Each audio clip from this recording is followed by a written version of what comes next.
চট্টগ্রামের ১ kilometre Nurnagar housing সোসাইটিতে বসানো গরুর বাজারকে কেন্দ্র করে খাল দূষণের অভিযোগ উঠেছে।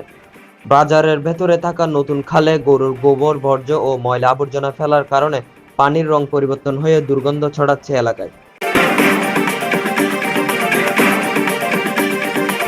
অভিযোগ রয়েছে, গরুর ব্যবসায়ীরা বাজারে ময়লা আবর্জনা সরাসরি খালে ফেলছেন। এতে খালের স্বাভাবিক পরিবেশ নষ্ট হওয়ার পাশাপাশি পানি দূষণ বাড়ছে।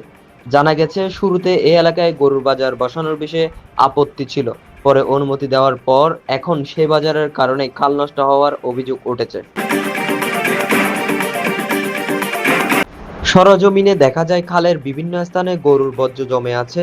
বৃষ্টির পানির সঙ্গে এসব মিশে সৃষ্টি হয়েছে দুর্গন্ধ ও অস্বাস্থ্যকর পরিবেশ। এই বিষয়ে দ্রুত ব্যবস্থা নেওয়ার দাবি জানিয়েছে এলাকাবাসী।